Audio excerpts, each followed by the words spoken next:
¿Alguna vez has sentido que algo se quebró para siempre, pero nadie más lo notó?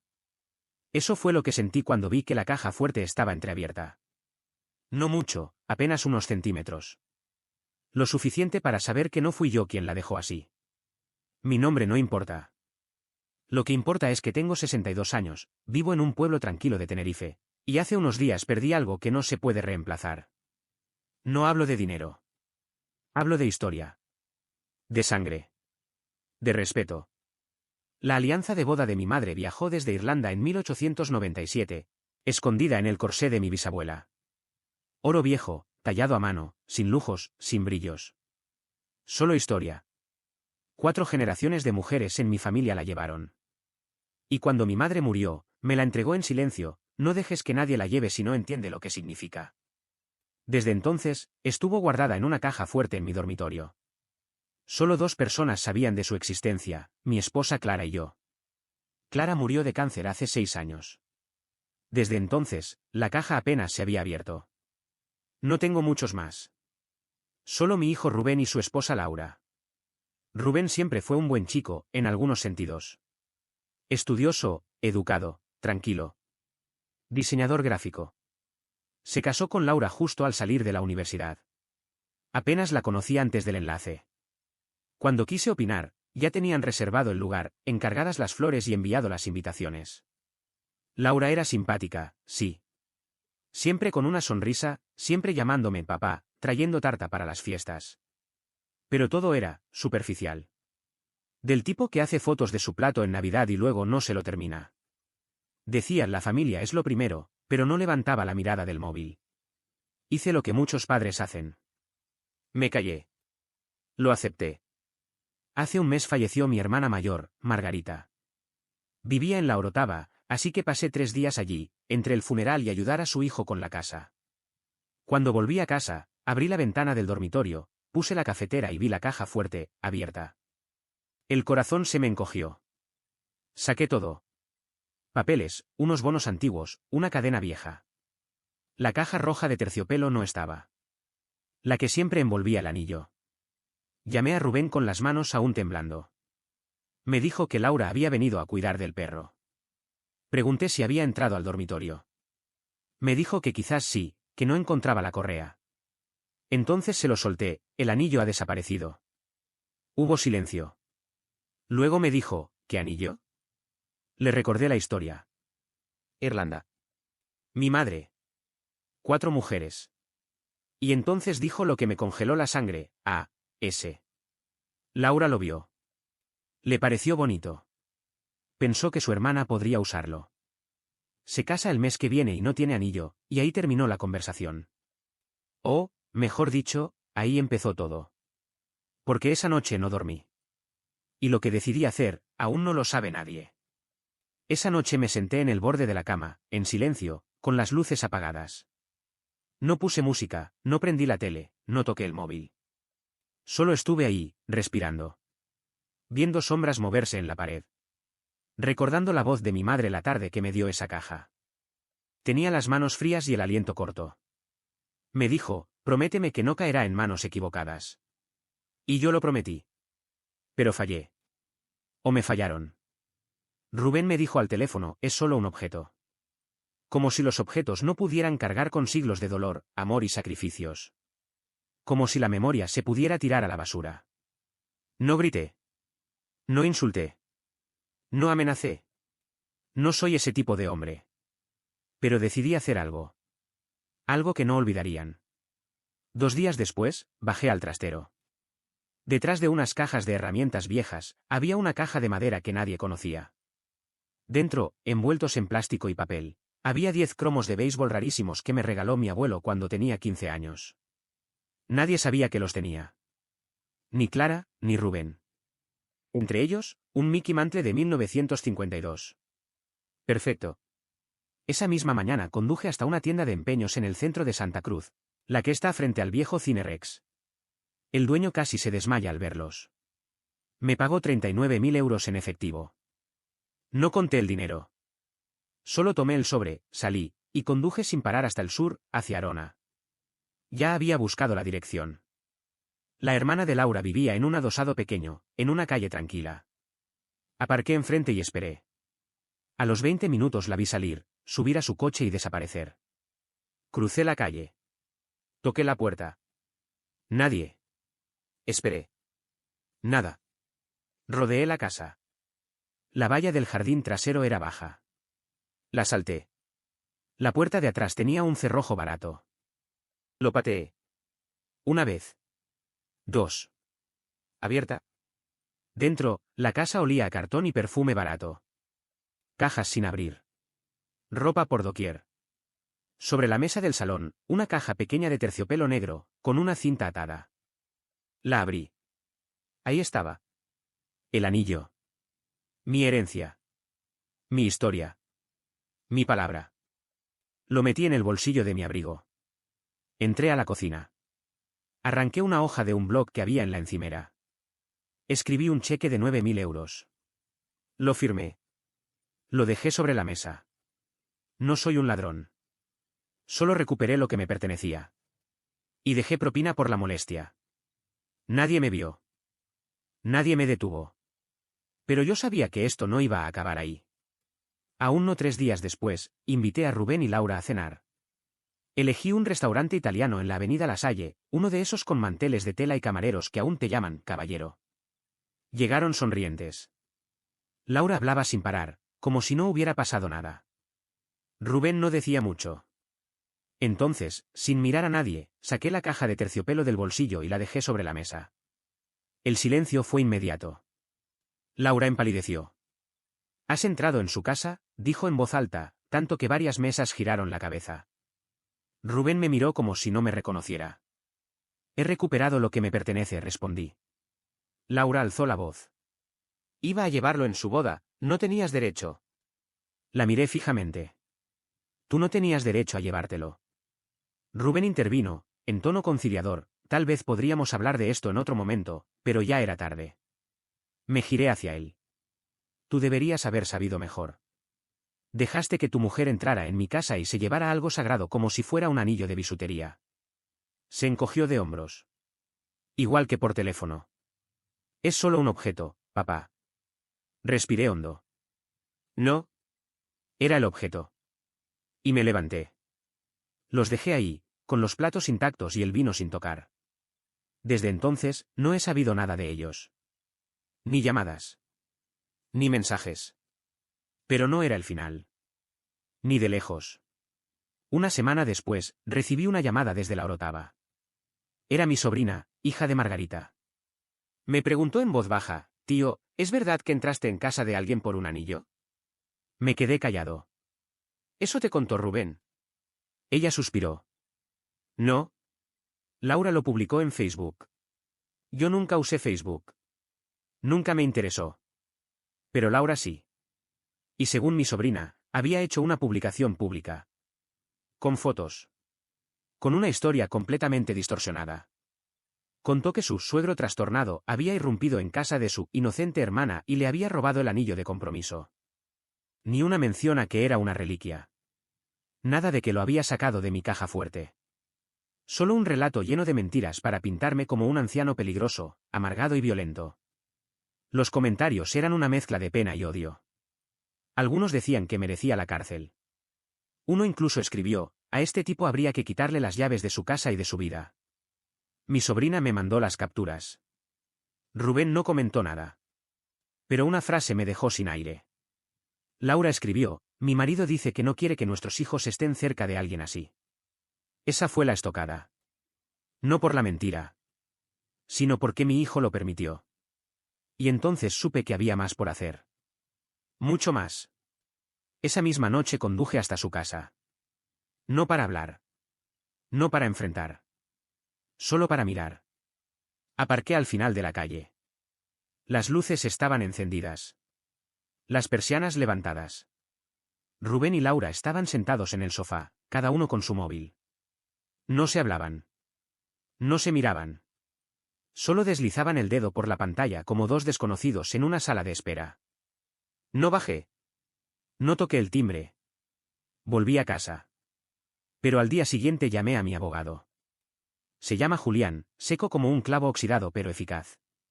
Me ayudó con el testamento de Clara cuando falleció. Le conté todo. Desde el anillo hasta el post en redes. Me escuchó sin interrumpir. Luego preguntó, ¿tienes pruebas? Le mandé fotos antiguas del anillo, un informe de tasación de hace años, y la copia del cheque que dejé en la cocina de la hermana. Dijo solo, entonces ellos tienen el problema. A la tarde siguiente envió una carta de cese y desistimiento a Laura y a su hermana. Yo ni sabía qué significaba eso. Pero funcionó. El mismo día, la publicación desapareció. Sin disculpas. Sin explicaciones. Como si nunca hubiese existido. Esa noche, Rubén me llamó. No tenías que meter abogados, papá. Sí que tenía, le dije. Estás haciendo una montaña de un simple anillo. No, Rubén. La montaña la hiciste tú cuando no defendiste a tu padre. Se quedó en silencio. Luego dijo algo que me dejó helado, ella solo está protegiendo a su familia. ¿Y yo qué soy? Otra pausa. Escuché a Laura hablar de fondo, pero no entendí las palabras. Rubén no añadió nada más. Colgó. Yo me quedé mirando el móvil. Y entonces me vino a la cabeza algo que no había tocado desde hacía años, el testamento. Lo escribimos cuando Clara aún vivía. En él, Rubén era el único heredero, la casa, el terreno en La Esperanza, mi jubilación, el reloj de bolsillo de mi padre. Y, por supuesto, el anillo. Todo para él. Abrí el cajón del escritorio. Lo leí entero. Me quedé quieto. Luego llamé a Julián de nuevo. Al día siguiente, firmamos uno nuevo. Esta vez, todo iría para mi sobrino, el hijo de Margarita. El único que venía a verme sin que yo llamara. El que me ayudó a limpiar el garaje en primavera. El que trajo a sus hijos a conocer la historia de la familia. Rubén no recibiría nada. No por rabia. Por claridad. Quien no cuida el legado, no lo merece. Pero todavía no había terminado. Porque había una persona más que no sabía con quién se había metido. Una tarde estaba tomando café en un bar de la Laguna. El dueño, Sergio, me conoce desde hace más de 20 años. Se sentó enfrente sin avisar y me dijo, me han contado que despidieron a la hermana de tu nuera. Alcé una ceja. ¿Qué? Parece que su jefe vio la publicación antes de que la borrara. Ella había pedido días libres por estrés, pero luego la vieron en fotos de fiesta en las Américas, con el anillo puesto, brindando en bikini. No respondí. Solo bebí mi café. Esa misma tarde recibí una carta sin remitente. Dentro, una nota escrita a mano, no tenías que arruinarle la vida. Sin firma. Pero la letra era de Laura. No me molestó. Ni me enfadó. Sonreí. No porque la hermana perdiera su trabajo. Sino porque, por primera vez, estaban entendiendo lo que cuesta jugar con la memoria de otros. Pero aún quedaba una ficha por caer. A las 7:30 de ese mismo viernes alguien llamó a mi puerta. Estaba viendo el partido. Abrí sin pensar. Allí estaba el padre de Laura. Solo lo había visto 2 veces. Un tipo con pinta de vendedor de seguros, con auricular Bluetooth permanente y sonrisa de escaparate. Pero esa noche no sonreía. Tenía ojeras. Las manos en los bolsillos. No esperó invitación. ¿Puedo pasar? Asentí. ¿Entró? Miró la casa como quien evalúa un piso en venta. Luego me dijo, ¿estás contento ahora? No contesté. Mi hija está destrozada. Su hermana sin trabajo. Rubén no duerme, ¿qué más quieres? Lo miré. ¿Has venido hasta aquí para preguntarme eso? Avanzó un paso. Levantó un dedo como para darme una lección. No me moví. He venido porque quiero evitar que esta familia se rompa del todo. Lo miré sin parpadear. Entonces debiste empezar antes. Cuando ella entró en mi casa y robó lo que no le pertenecía. Sacudió la cabeza. Todo esto por un anillo, crucé los brazos. Ese anillo lo llevaron 4 mujeres de mi familia. Laura lo regaló como si fuera de plástico. Y Rubén, el hijo que yo crié, no solo lo permitió, lo justificó. No tuvo respuesta. Solo me miró como si no supiera quién era yo. Se fue sin decir adiós. Ni siquiera cerró bien la puerta. Al día siguiente llegó una carta certificada. De un despacho de abogados en Santa Cruz. Representaban a Rubén y Laura. Me acusaban formalmente de difamación, daños a la propiedad y causar estrés emocional. Ni me tembló la mano. Escaneé la carta y se la mandé a Julián. Me llamó a los 10 minutos, riéndose. Quieren un acuerdo. Creen que estás lo bastante asustado como para pagarles. Pero no lo estaba. Al contrario. Julián presentó una contrademanda. No por dinero. Sino por dejar constancia. De que lo que hice fue recuperar una propiedad robada. De que pagué por ello. Y de que quienes mintieron, fueron ellos. Un par de periódicos locales recogieron la historia. Nada escandaloso. Pero suficiente para que los círculos profesionales de Laura empezaran a hacerse preguntas. Su agencia de marketing trabajaba con marcas. Su imagen lo era todo. Y ahora tenía una, contaminada. Y yo no moví un solo dedo. Solo miré. Unos días después, Rubén apareció. No llamó. No avisó. Solo cruzó la verja de madera del jardín como si aún viviera aquí. Yo estaba reparando una tabla del porche trasero. Lo vi de reojo, con la capucha puesta, barba de varios días, los ojos hundidos. Papá dijo, ¿podemos hablar? No dejé de martillar. Al. Se quedó parado como un crío que va a confesar que rompió un cristal. No sabía que Laura había publicado eso. Cuando lo vi, le pedí que lo borrara. Me giré. Pero no la detuviste. No me defendiste. Bajó la mirada. Está pasando por mucho. También tu abuela pasó por mucho. Y nunca robó. Cerró los ojos como si eso le doliera. No dijimos nada durante un rato. Solo el sonido del viento y el crujido de la madera. Entonces habló. Laura quiere que corte todo contacto contigo. Dejé el martillo en el banco. ¿Y tú qué quieres, Rubén? No respondió. Entonces no estás listo para ser marido. Ni padre. Se le llenaron los ojos de lágrimas, pero no lo dejé continuar. ¿Quieres arreglar esto? Arréglalo. No por mí. Por ti. Descubre quién eres cuando no es ella quien habla por ti. Porque el hijo que yo crié no habría permitido esto. Se giró, caminó hacia la verja. Justo antes de salir, se detuvo. Echo de menos a mamá. Asentí. Yo también. Y se fue. Y ahí lo comprendí, esto nunca fue solo por un anillo. Fue por algo mucho más profundo. Por la memoria. Por los límites. Por el respeto. Y entonces supe que aún faltaba la última jugada. Porque Laura no solo me despreció a mí. También usó el nombre de Clara. Y eso no iba a quedar impune. Una semana después me senté a comer con Mari Carmen, la hermana gemela de Clara. Jubilada, pero aún jueza respetada en toda la isla. Sigue organizando simulacros de juicio en el Instituto de Adeje con su toga vieja y su mirada de acero. Le conté todo. Sin omitir nada. El robo. Las mentiras. El post en redes. Las amenazas legales.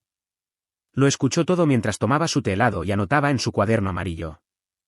Cuando terminé, levantó la vista y dijo, eligieron al viejo equivocado. Hizo unas llamadas. No me dijo a quién. Yo no le pregunté.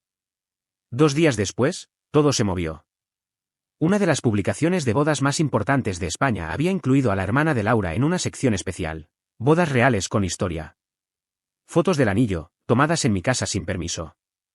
Texto inventado donde se decía que el anillo era una reliquia familiar regalada por la difunta madre de la novia. ¿Clara? ¿Mi Clara? Mi esposa muerta convertida en parte de un cuento falso para ganar likes. Fue ahí donde exploté por dentro. Mari Carmen envió una notificación de difamación al blog y a su editorial. No se detuvo ahí. Investigó si la historia había sido usada para obtener beneficios. Y sí. Laura y su hermana habían recibido más de 12.000 euros en regalos, viajes, trajes y colaboraciones usando el anillo como anzuelo. Todo quedó registrado. Se presentó una denuncia por fraude. Y como el anillo era técnicamente propiedad robada, cada regalo recibido bajo esa mentira pasó a ser evidencia. Tuvieron que devolverlo todo. Una marca las denunció por daños. Otra las vetó para siempre. Sus perfiles se esfumaron de las redes. Todo rastro del cuento desapareció. Pero eso no fue lo peor.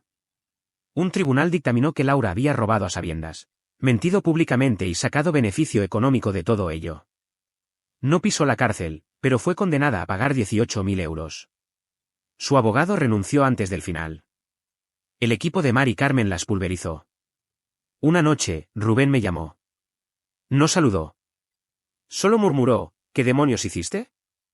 Le respondí con la verdad. Protegí el nombre de tu madre. Protegí nuestra historia.